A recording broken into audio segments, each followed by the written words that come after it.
And Satan is just, alam niyo po niyo, nakaupo lang siya, watching us, and saying, sige, tuloy mo lang yan. Akala mo ba counted yung mga ginagawa mo na yan?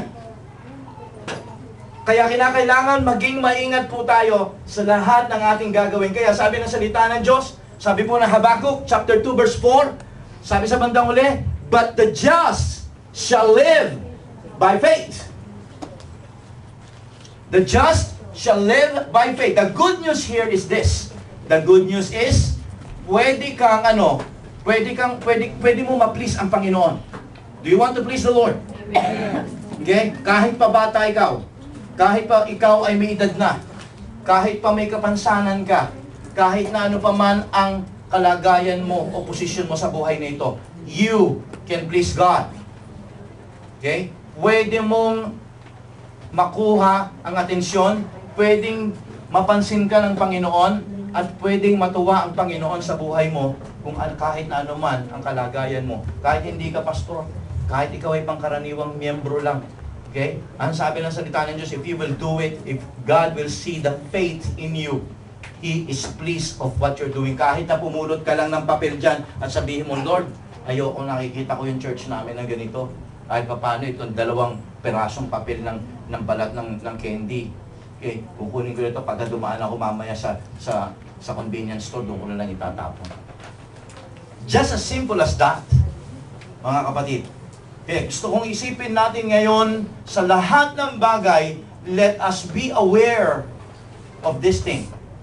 Sa lahat ng bagay, dapat may halo tayong pananampalataya, especially sa mga bagay na iniutos sa iyo ng Panginoon na dapat mong gawin. Sa trabaho, do it with faith. Sa loob ng bahay, okay, sa pagsasama ninyong mag-asawa, sa inyong mga anak, do it with faith. Kinakailangan sa lahat ng bagay ay hinahaluan natin ito ng pananampalataya. Because if you're not going to do it, for without faith, sabi ni whatsoever is without faith, it is a sin. Andiyan ba kayo? Okay? So again, gusto kong balikan dito yung sinasabing, kinakailangan ko na ako ay maging matuwid. Kasi ang sabi ng salita ng Diyos, for the just shall live by faith. Ang mga matuwid ay dapat lamang daw ay nabubuhay sa pananampalataya. And we all want to be just, right? Hindi maging matuwid sa harapan ng kapwa nating tao kung hindi matuwid sa mata ng ating Panginoong Diyos. Siya lamang po ang dapat nating i-please, wala nang iba. Hello? Amen. Hindi ang kaibigan mo, hindi ang sino man, hindi ang asawa mo, hindi sino man dito. O hindi si pastor, o hindi sino man mga leaders. Ang dapat nating binibigyan ng na-please natin sa ating buhay na ito ay walang iba kundi ang ating Diyos.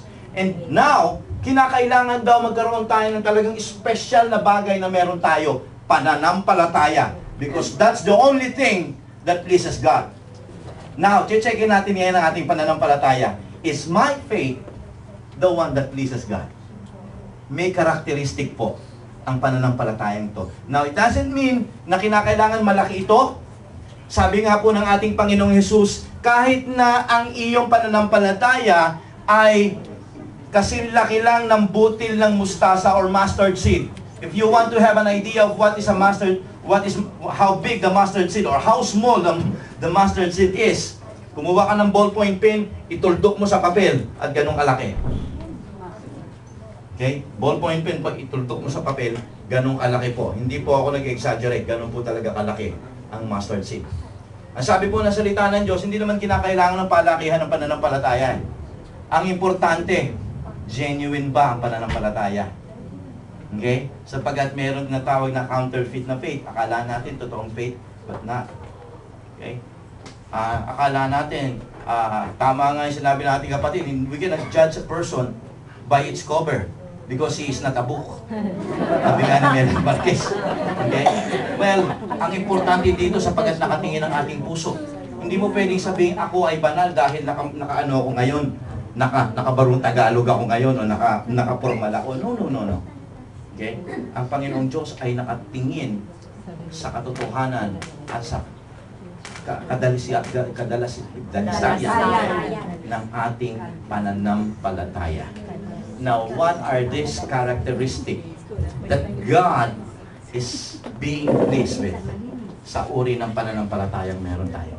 Iikot tayo sapagkat titignan po natin yung mga nakasulat doon sa Hebrews chapter 11. Ito po yung mga tao na gumanap at hinangaan ng Diyos dahil sa kanilang pananampalataya. Ang pananampalataya po ay may iba't ibang klaseng gawa na dapat nating sigurong i-emulate, ganyahin sa ating buhay. Maaari ikaw naman ay meron na nito, so it just only points you na, praise God, ako ay nasa tamang nilalakaran at ang aking pananampalataya ay nakakapag-play sa Panginoon. Handa na po ba kayo? Amen. Okay, first thing that we should know, ang pananampalatayang nakakapag-please sa ating Diyos ay uri ng pananampalataya that believes even when it is unseen.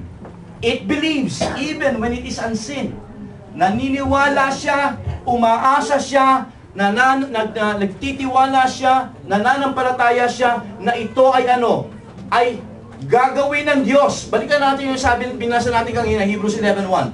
Now faith is the assurance of things hoped for, the conviction of things not seen. Bagay na natitiyak mo na mangyayari. Bagay na alam mong gagawin ng Diyos sa iyong buhay kahit hindi mo pa ito nare-realize o nakikita o nararamdaman. Ito yung bagay na pagka sinabi ng Panginoong Diyos na paggagalingin kita sa iyong karamdaman, kahit pa man ikaw ay nakakaramdam ng karamdaman na yan, pero sinabi ng Diyos, dahil sinabi mo Panginoon, nagtitiwala ako, gagawin mo ito sa aking buhay. Sapagkat it only shows na yung pananampalataya mo ay totoo, kasi napakahirap yata na panghawakan lang yung salita ng ng isang tao, lalo na ng Diyos na hindi mo nakikita, na nakasulat lang sa Biblia. It takes faith, mga kapatid ko. Sapagkat sabi ng salita ng Diyos, it is the conviction of things not seen. Ito yung bagay na ina-assure mo na ang sarili mo na gagawin ng Diyos kahit hindi mo ito nakikita. Ito po yung bagay na masasabi ko na faith is like visualizing. Okay, you're going to visualize the future in advance. Na Lord, alam ko itong gagawin mo sa akin. Alam po ninyo, kaming dalawa ng Sister Loy ninyo, many times kapag dumadating po kami sa problema ng aming buhay, parati namin tinitingnan dito kung ano yung pinaplano ng Panginoon. Kasi kapag tinignan namin yung pinaplano ng Panginoon dito, na-encourage kami imbes na kami ma-discourage. Okay? Sapagkat sa buhay niya ito, maraming bagay ang ka-discourage. Nandiyan ba kayo? Amen. Okay? Ang sabi ng salita ng Diyos, kinakailangan mong makita in advance bakit nangyayari at hinahayaan ng Diyos na mangyari ang sitwasyon nito sa iyong buhay. Okay? Kasi ang mundong ito ay masyado tayong binulog sa katotohanan na sabi niya, maniniwala lang ako pagka nakita ko. Di ba? To see is to believe. Ito naman sinasabi ng Hebrews chapter 11 verse 1, believe first and you will see. Di ba sabi niya, tingnan po ninyo, now faith is the assurance of things hoped for.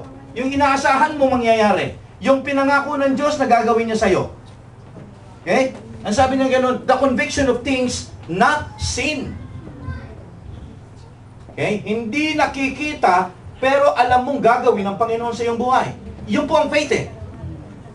Okay? Kaya po tayong lahat, kung sinabi ng Diyos, ikaw ay pupunta sa langit, okay? Kung iyong tatanggapin si Jesucristo bilang Panginoong Diyos, wala ka pa sa langit, hello?